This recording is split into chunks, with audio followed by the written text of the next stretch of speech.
for many of us, buying a home is the largest purchase we'll ever make. Yes, absolutely. And I pause, and they just kind of nod and look, because I think they know I understand the gravity, right, of those decisions.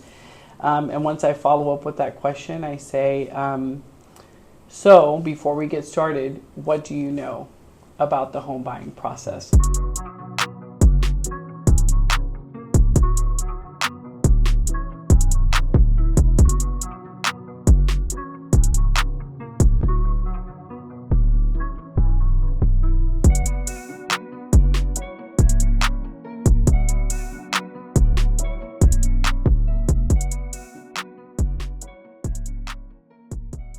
Hi everybody, welcome back to another Workout Wednesday. I hope you enjoyed last week's video with Haley. We truly enjoyed having her on. For this week, we are in our corporate office, but we still have a very special guest out of our World Golf Village office, Mabel Perez.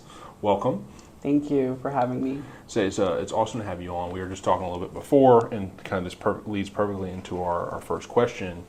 Before we get into today's topic, which is a lot about the 10-step buyer process through ninja selling, I want to learn a little bit more about you. So we were just talking, what was your journey before real estate, and then as you got into real estate, we can talk about that some too. What was that journey like? Well, I will tell you, Noah, that I think for many of us, real estate is our second or third career. I got my start in 2018. I had spent almost 15 years in the corporate communications and journalism fields at some pretty large companies. And I think I got to a point in my career where I had to really look at what my priorities were as just a business professional, and also as someone who was caring for family. Yes. And I started just asking myself some of those deep questions about, purpose and what I wanted my life to look like. And I realized in that process that I did not want to spend my career glued to a desk in corporate America, and I decided to really reflect on that. So one day, as I was cleaning out my office and just going through some books I had, I ran across a few books that I had purchased in the early 2000s about real estate investing and real estate law. And as I was, skimming through the pages and looking at some of those topics, it just really sparked that interest again in real estate. And I decided to make the leap, and I haven't looked back. That was over 7 years ago. And this is one of the best decisions I've ever made. Well, I love that. Like I mentioned, today's topic is a lot about ninja selling. You are just coming off of the most recent installment of ninja selling, and I wanted to see what was it that initially attracted you to that program, because it's been going on for, if I don't get this right, maybe 10 plus years now that we've been doing it. So, what initially attracted you to deciding to do that course? Well, obviously, I'm going to be honest with you. I do struggle with structure and routine. Yes. And I think a lot of creatives struggle with that aspect. And I really think that ninja selling just gave me a simple, easy to follow program that I could implement into my business. Obviously the mindset work has been I think one of the most beneficial to me, not only in my professional but also in my personal life, and certainly the focus on those consistent actions and creating that routine. So my favorite part of it is a Ninja 9 morning routine. Gosh, I think even if you aren't in real estate, it's just such a wonderful program to apply. I mean, you're talking about affirmations, focusing on gratitudes, that continuous learning you get from either reading books or listening to really great podcasts on, certain topics. And my favorite part of all that is the 2 handwritten notes that we do a day. Not many of us get handwritten notes in the mail at all. So to be able to take that time and either send a thank you or send a thinking of you card has made such a great impact on my business. I think it's just been really life-changing. I will admit that I've been through the program twice. I went through the program in 2019, and then I went through the program again a couple months ago. And it was gosh, what a great refresh to really remind myself of those important habits that really do lead to that long-term success. And that's what I've seen a lot too, is you have not only people that go through it one time, but multiple times. I think I'm the same way as you. I struggle with routine. I like to think I have a routine, and I start and stop so often with things that I want to do, so maybe I need to take it. But I kind of get a backdoor look to it, because I usually go, the past 2 years since I've been here, I've gone and shot content for it. So I get to take the course in a different way than a lot of people. I'm not as engaged as all of you are. I don't have the book in front of me, or I'm not engaging in the activities like you all are, but it's still, just from being in the background, I've taken so many things away from it, and I think that speaks volumes to how good the course is. Oh, absolutely. I remember when I first took the course, Don Tennyson was the instructor, and at the time I said, oh my gosh, like, you need to teach a ninja family light for like a day, and let's bring our spouses and our kids, and let's transform their minds so that we're all working cohesively as a team. Yeah. And my husband Eric did actually attend this last round of Ninja, and every time they discuss mindset, I look over at the, with side eye about mindset. Like, but make sure you're writing that down. It's so powerful because it's not a magic bullet at all. It's just consistent actions and having a mindset of like growth and abundance, right? And focusing on, what we can do versus, what we can't do. Yes.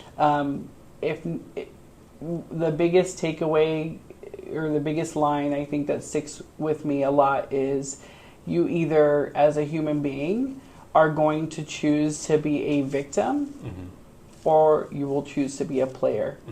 And nobody likes to do business or interact with victims, right? We all have different experiences in real estate and life, and you just have to go out there and try the best you can and move forward.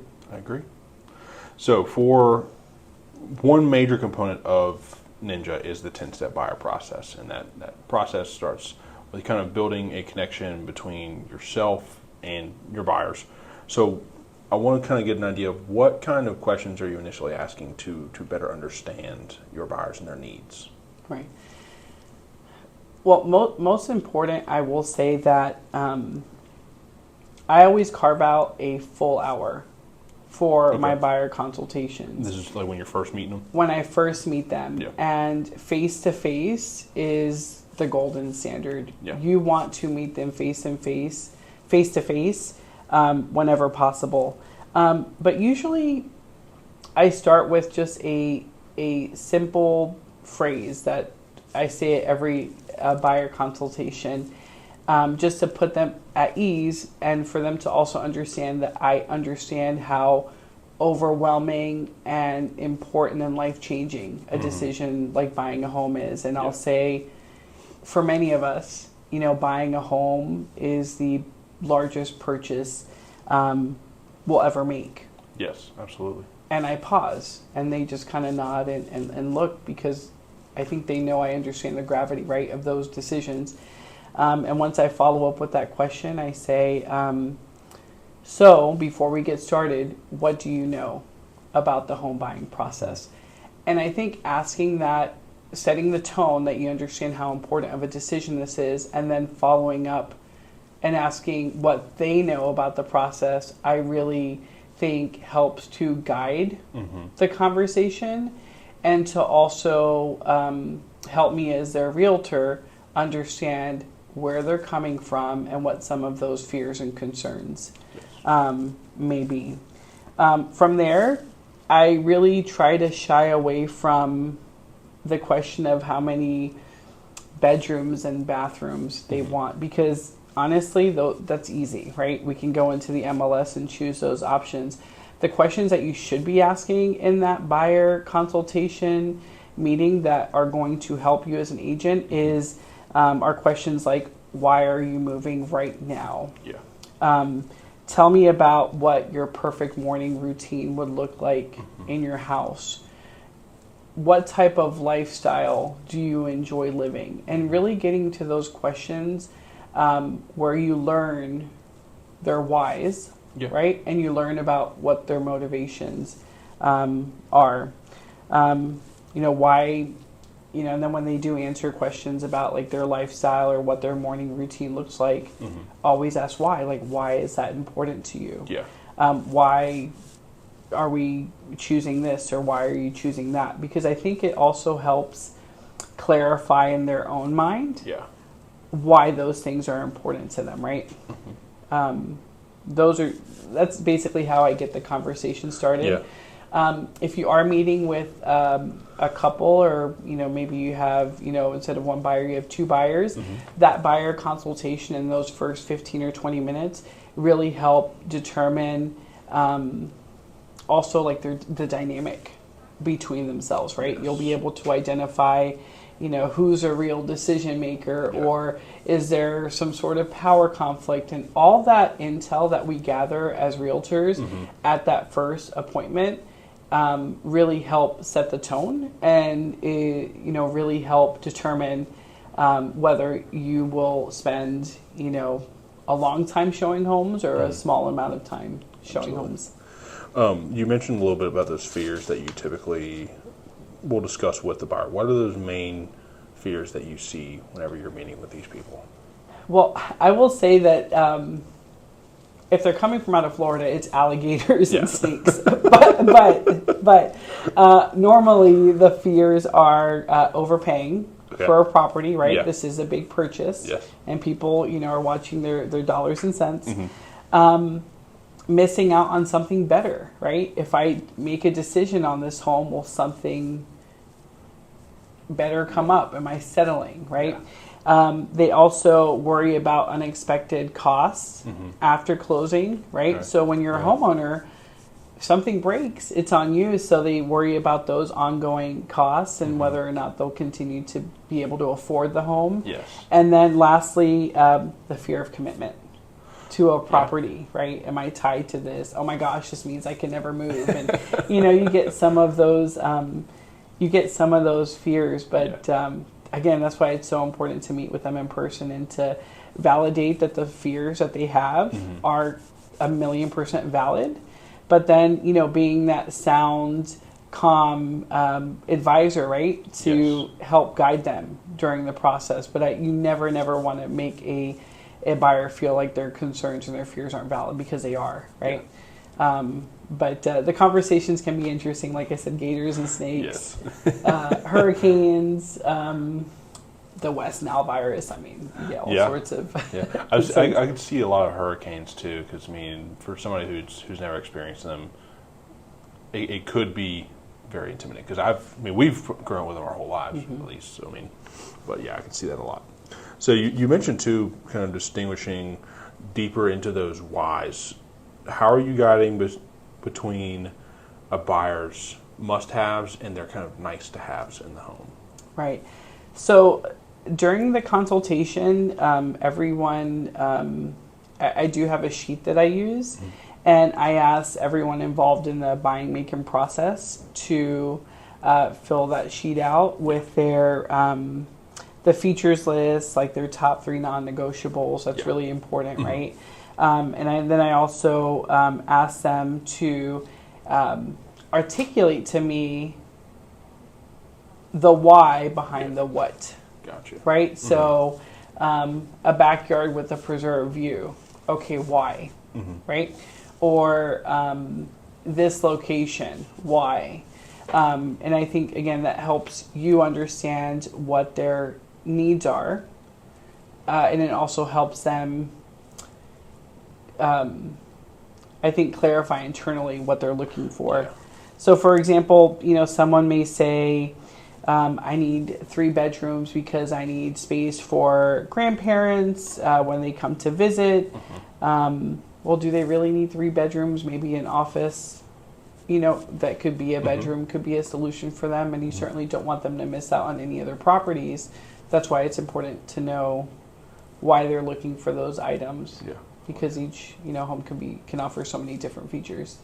the paper that you mentioned, whenever they're sitting there and they're kind of articulating those whys, how does that play into their buying process following that meeting?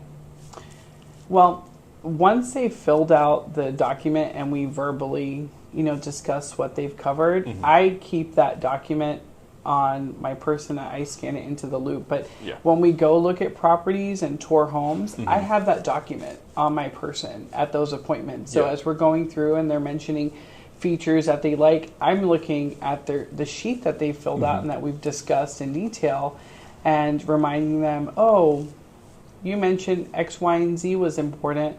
This home meets X, Y, and Z. Like so it just keeps us on track. Yes. And it allows me to remind them as we're touring homes what those features are that are important to them, right? Yes, I like that a lot because I think, too, it's an exciting process. So, I mean, people can get lost in what they have mentioned before in that process. So I think that's a really good point to make whenever they are going through those homes. So at what point in the process are you discussing like financing and helping your buyers get prepared for that? Because that is kind of one of those fears that you mentioned of overpaying and, this is a big emotional cost that we're going to be taking on. So like, how do you discuss that with your buyers? Financing, I discuss that right at our first meeting. Okay. That is something you should not shy away from. Yeah.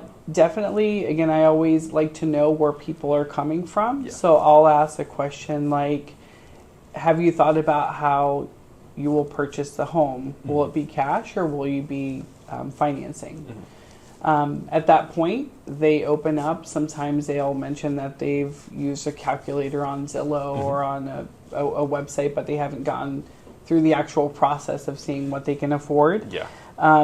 If they haven't spoken to a lender yet, or even if they have, I typically provide them with 2 or 3 recommendations, including Prosperity Home Mortgage, and tell them how important it is to get to talk to a lender first and to discuss your unique financial situation so they can look at affordability. Yeah.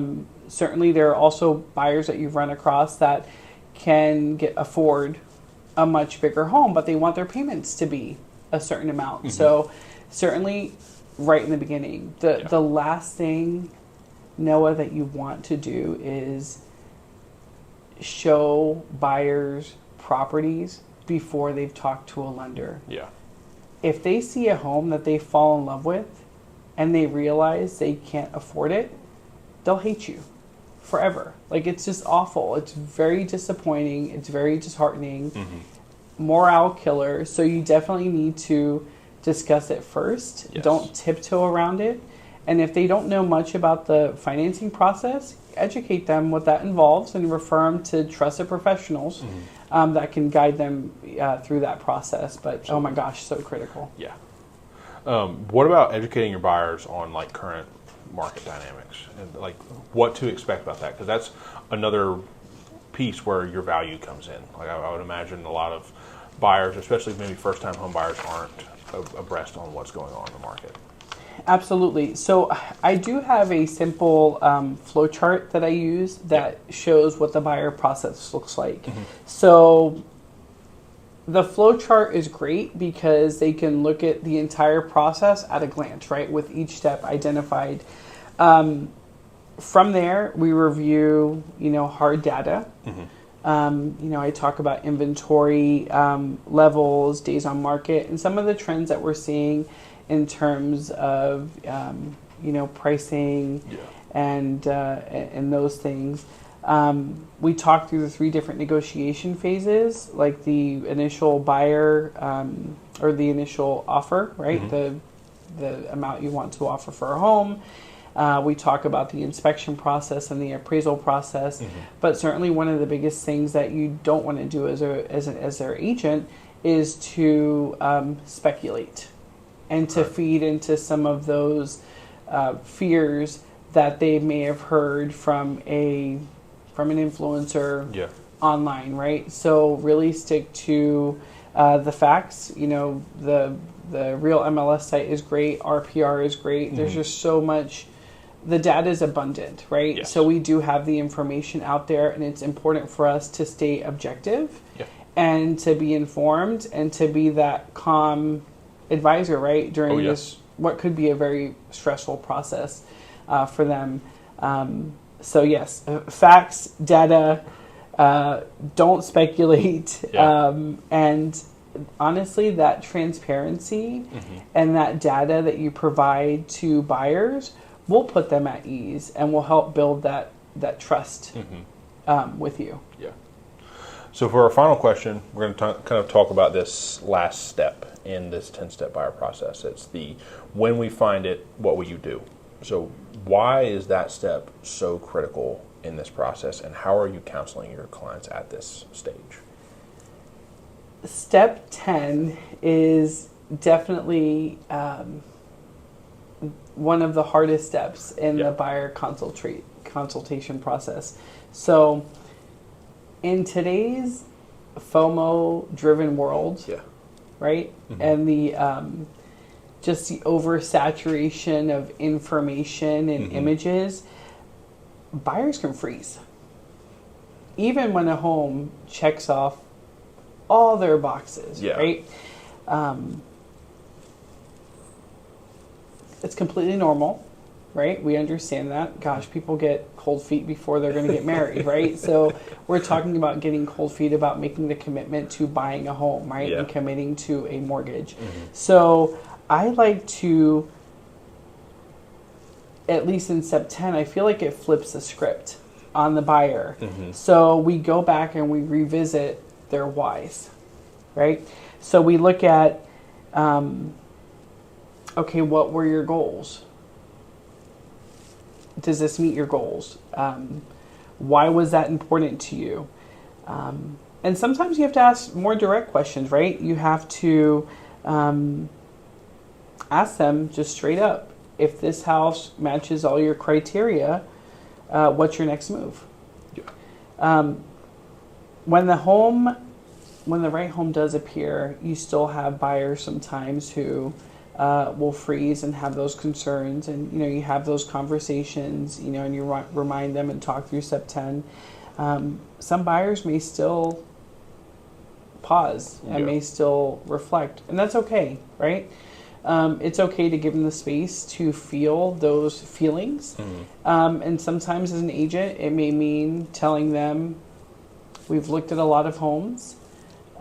We've reviewed your whys and what your goals are. This home meets all those things you mentioned were important to you, but I can understand this is an overwhelming process for you.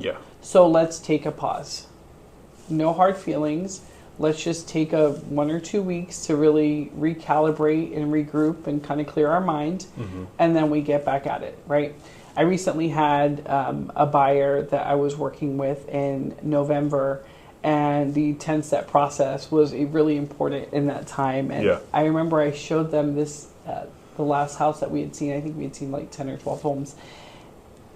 And literally, we're standing in the middle of the living room and kitchen. And the husband says, this house is exactly what we're looking for. I thought I was going to leave there and write an offer for this house. And I didn't. And they wanted to think about it. And, we went home, they went home, I went home. We spoke the next day. And they were just frankly just overwhelmed at making the decision. And it's okay to give your buyers permission to pause.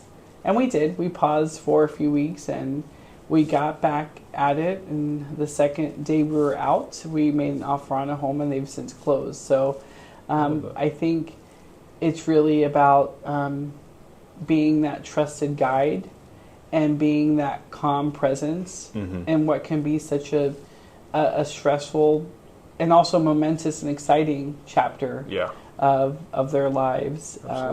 But there's so many fun stories, I'm sure, that many agents can share about step 10. Amazing.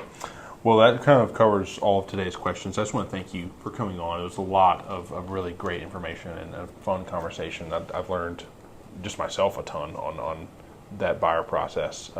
But I will put all of Mabel's social media as well as her website, so you guys can go check her out further from this. Obviously, she has a lot of good information to dispel, so please check her out. But other than that, we will see y'all next week. Take care.